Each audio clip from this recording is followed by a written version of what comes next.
Assalamualaikum warahmatullahi wabarakatuh. Baiklah ibu-ibu, kita akan melanjutkan materi kita. Dimana tadi kita sudah membahas tentang pengertian anak dan contoh-contoh penelantaran anak. Nah, tidak kita pungkiri ibu ya, bahwasannya kita kadang terjadi banyak contoh tadi kan penelantaran anak. Sekarang kita akan mendiskusikan cara mencegah penelantaran anak. Nah, untuk dari tadi kan kita kayaknya serius terus, jadi mungkin kita akan bermain bu ya. Bermain, saya punya namanya bola keberuntungan. Jadi karena anggaplah ini sebuah bola bu ya, ini bola keberuntungan. Karena saya lihat situasinya tempat kita tidak memungkinkan untuk kita bermain membuat putaran atau berkeliling, saya minta ibu-ibu tetap di tempat duduknya. Nah, kita akan bermain bola keberuntungan. Ketika bola ini berada di tangan siapa, misalnya berada di tangan Ibu Emi akan memberikan contoh bagaimana sih menurut Bu Emi cara mencegah penelantaran anak ya Bu ya. Nah, nanti setelah di Ibu Emi tadi, kita karena saya rasa tempatnya tidak memungkinkan dan banyak ibu-ibu yang membawa anak-anak, jadi kita akan melalui bola keberuntungan ini pakai angka keberuntungan juga. Nah, di sini kan kita ada absen. Baiklah. Nah, sekarang ibu-ibu mau nomor berapa sih? Mau nomor berapa nih? Nomor kesukaannya. Oke. Kepada ibu ini aja deh, Ibu Sudia. Ibu Sudia termasuk sesepuh yang semangat selalu setiap pertemuan datang. Saya kasih spesial kesempatan. Ibu Ibu pilih nomor berapa Ibu? Nomor kesukaannya. Nomor berapa Ibu? Nomor 14. Oh iya. Baik Bu ya. Saya lihat nomor 14 ya. Saya sudah dapat namanya. Nanti setelah bola ini saya kasih ke Ibu yang bernomor absen nomor 14, Ibu akan bilang satu aja contohnya apa cara mencegah menelantarkan anak. Nanti Ibu yang mendapatkan bola ini pilih lagi nomor kesukaannya Ibu apa. Soalnya nomor 2, nanti saya lihat nomor absen 2 berapa. Ya, paham ya Ibu-ibu ya? Oke. Cara mencegah penelantaran anak. Jadi tadi kan kita sudah belajar pengertian anak dan contoh-contoh penelantaran anak. Nah, sekarang kita akan membahas cara mencegahnya, tapi kita akan bahas bersama-sama Bu ya. Baik, sekarang nomor 14 tadi ternyata adalah Ibu Dina ya, Ibu Dina. Maaf ya Bu. Ya, silakan Ibu. Ini bolanya dipegang. Sebenarnya sih enaknya dilempar ya, cuman kok saya kurang pas ya Bu ya, karena dari segi usia kan saya paling muda di sini ya Bu ya. Jadi sekarang Ibu Dina, udah ya. Sekarang Ibu Dina, menurut Ibu Dina apa sih cara mencegah agar kita tidak menelantarkan anak? Oh iya, apa Bu? Dengan cara misal menemani anak, misal mengantar atau anak berangkat mengaji atau berangkat sekolah. Oke, mengantar anak mengaji ya Bu ya. Ya baik, terima kasih Ibu. Ibu mau pilih nomor berapa Ibu? Nanti biar kita lihat, biar temennya gantian. Nomor 7 Bu. Nomor 7 ya, nomor absen 7 itu Ibu Lina. Ibu Lina mana? Iya Ibu Lina. Ya, bolanya kasih ke Ibu Lina Ibu. Iya. Silakan Ibu Lina. Kira-kira apa sih cara mencegahnya? Mencegah penelantaran anak. Tahu dengan siapa anak kita berteman. Oh iya, tahu dengan siapa anak kita berteman. Oke. Terima kasih Ibu. Nah, Ibu nomor berapa pilihannya Ibu? Nomor 4. Nomor 4. Nomor 4 itu Ibu Sri Rahayu. Ibu Sri Rahayu, kira-kira cara menelantarkan anak gimana Ibu? Menurut Ibu Sri, apa Ibu cara menelantarkan anak? Nanti dulu ya Bu, pikir-pikir dulu. Oh iya, nggak apa-apa, dipikir-pikir dulu. Iya, nggak apa-apa.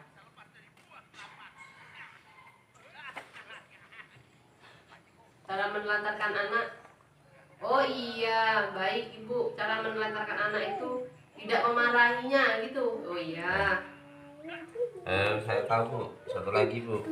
Satu lagi apa?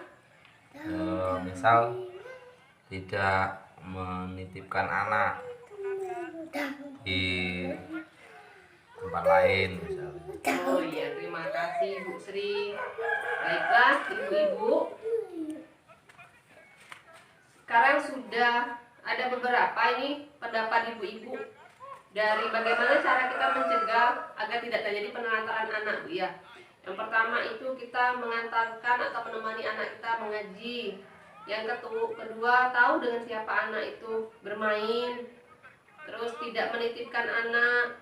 Terus tidak melakukan kekerasan pada anak.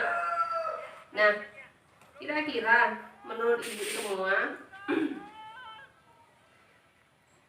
setelah kita bahas tadi, masih ada yang mau menambahkan nggak? Masih Bu? Nggak ada? Oh iya, ibu apa ibu? Ya. Oh baiklah, kata ibu tadi tidak menelantarkan anak itu, kita tidak menitipkan anak itu di tempat saudara kita. Ya bisa itu ibu ya. Nah baiklah, tadi kita sudah bahas beberapa. Memang benar Bu ya.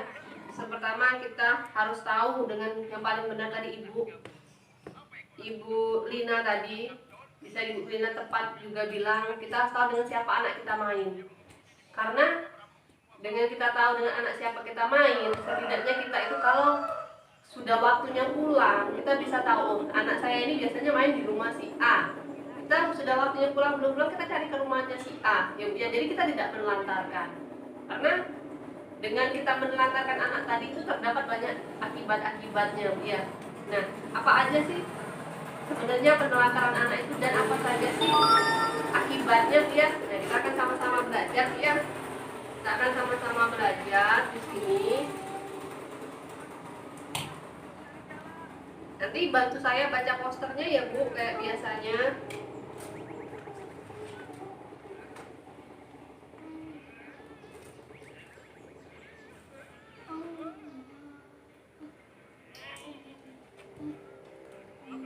Ini sengaja nggak saya tempel seperti biasanya Bu. Biasanya kan saya tempel dulu nih kalau kita mau belajar. Karena biar kita sama-sama belajar berani bicara ya Bu ya. Mengemukakan pendapat ya Bu ya. Susah amat ya Bu ya bilang mengemukakan ya Bu ya. Oke, sebentar saya tambah satu lagi biar nggak melengkung ya Bu.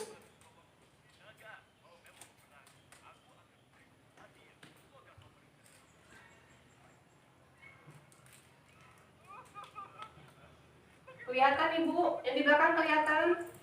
Kelihatan Bu.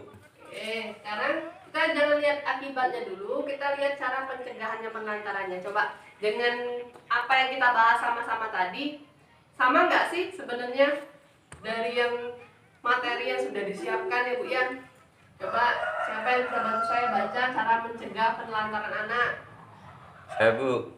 Iya silakan Ibu. Ibu Dewi ya? Iya silakan Ibu Dewi. Memenuhi kebutuhan dasar anak, Ya. kasih sayang, sandang, pangan, dan papan. Ya. Meluangkan waktu untuk bersama dengan anak. Ya. Berbagi tugas dalam mengasuh anak. Ya. Mendidik anak tentang apa yang boleh dan tidak boleh dilakukan. Ya. Memperhatikan pergaulan anak. Ya. Memperhatikan perkembangan anak. Ya. Menitipkan anak keluarga kerabat yang dapat dipercaya pada saat orang tua tidak berada di rumah. Ya. Menitipkan anak di tempat penitipan anak. Ya. Mengkonsultasikan masalah keluarga dengan aparat setempat atau penyedia layanan, misal guru ngaji, bidan, dan lain-lain. Ya.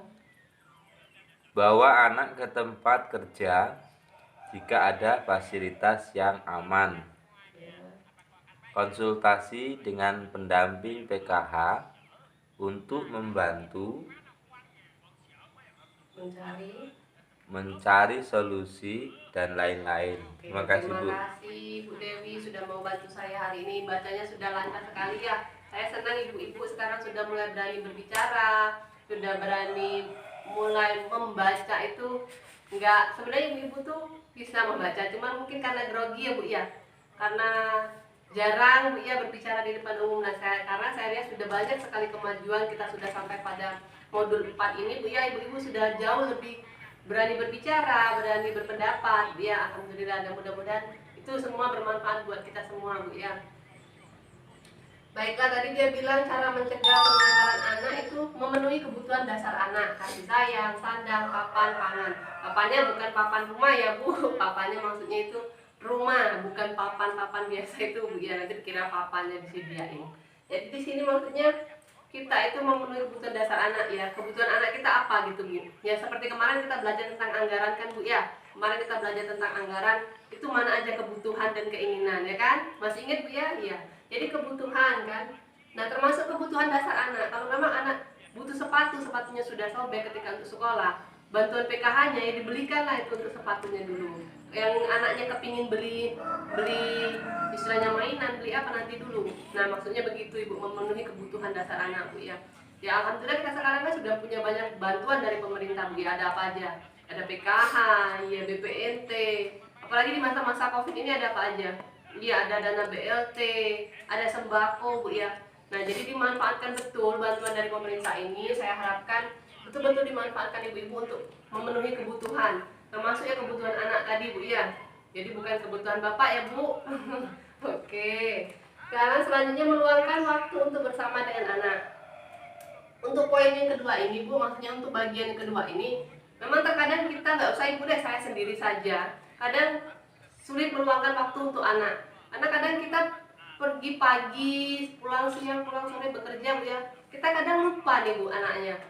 Nanyain kabar anak kita hari ini, apa kabarnya, gimana tadi di sekolah, gimana tadi mengaji. Tapi kan kemarin kita sudah sama-sama belajar pada materi anak Bu ya, gimana kita memberikan kasih sayang, perhatian Bu ya. Nah, mudah-mudahan itu tetap ibu-ibu praktekkan selalu agar pertumbuhan anak-anak kita menjadi anak yang cerdas dan sehat Bu ya.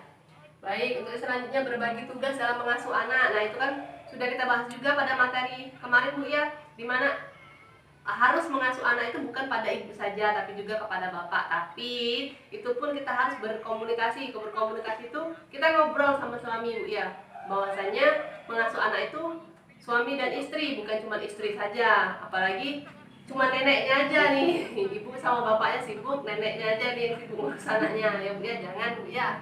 Terus yang selanjutnya, mendidik anak tentang apa yang boleh dan tidak boleh dilakukan. Itu termasuk, ternyata itu adalah cara mencegah penelantaran anak Bu ya. Ketika anak tahu, oh yang ini nggak boleh. Kalau kata kita di sini apa Bu ya biasanya? Saru ya Bu ya. Kalau di sini ya dibilang ini, kalau ini nggak boleh, saru gitu. Jadi itu cara mencegah juga. Selanjutnya, memperhatikan pergaulan anak yang sama seperti yang Ibu Dewi katakan tadi, Ibu Lina. Kita harus tahu sama siapa anak kita bermain. Nah, dengan kita tahu anak kita bermain bersama siapa, seperti contoh kecil tadi saya bilang, waktunya ngaji dia belum pulang, kita bisa tahu cari kemana anak kita ini. Tapi kalau kita nggak tahu anak kita mainnya sama siapa saja, kita akan kesulitan. Waktunya ngaji, waktunya sholat, dia nggak pulang, kita bingung mau cari kemana Bu ya. Selanjutnya, memperhatikan perkembangan anak. Misalnya kita kan bisa lihat, kok anak saya kok pendiam, kok anak saya kok sekarang akhir-akhir ini suka menangis ya Bu ya. Itu kita harus mengetahui perkembangan anak. Nah, tadi ada juga yang bilang menitipkan anak. Ternyata di sini sama Ibu, menitipkan anak ternyata boleh. Tapi kita harus percaya dan tahu betul yang kita titipkan anak ini orang-orang yang memang mau menjaga anak kita sama seperti kita menjaga anak kita sendiri gitu. Syaratnya Bu ya. Dan selanjutnya menitipkan di tempat penitipan anak. Kalau ini biasanya di kota-kota besar ya Bu ya. Kalau di tempat kita kayaknya belum ada Bu ya menitipkan anak di tempat penitipan anak. Ya memang ada kalau di kota-kota besar Ibu, karena rata-rata orang tuanya bekerja, itu anaknya dititipkan di tempat penitipan tapi bayar ya Bu ya. Kalau kita kan kadang titip sama orang tua kita nggak bayar nih. Oke, mengkonsultasikan masalah keluarga dengan aparat setempat. Maksudnya misalnya anak kita ini kita lihat, misalnya kayak kemarin kan kita sempat belajar tentang diare. Anak kita kena diare, kita bawa ke puskesmas, kita bawa ke yang mengerti. tentang permasalahan kita, Bu ya. Selanjutnya, bawa anak ke tempat kerja jika ada fasilitas yang aman. Ya, kalau ini kayaknya susah-susah gampang, Bu ya, karena kalau kita bawa di tempat kerja, apalagi balita. Tapi kalau untuk anak yang sudah SD SMP mungkin nggak terlalu susah, Bu ya. Tapi kalau balita, saya rasa susah mencarikan tempat aman di tempat bekerja itu, Bu ya. Harus memang diawasi kalau balita, Bu ya. Selanjutnya, konsultasi dengan pendamping PKH. Aduh, ini agak-agak repot, Bu ya. Tapi ya kita sama-sama inilah manfaat dari pertemuan kelompok ini. Sebenarnya kita itu saling belajar, saling berdiskusi. Terus terang saya banyak belajar dari pengalaman-pengalaman ibu-ibu. Saya juga banyak belajar dari apa-apa yang ibu-ibu ceritakan. Tanpa kita sadari, kita pertemuan setiap bulan begini, itu ada banyak hal yang bisa menjadikan saya pelajaran. Begitu mungkin buat ibu-ibu ya. Iya, jadi kadang kita ya kata ibu tadi benar, kita kadang ngilangin stres di rumah aja, bosen ya Bu ya.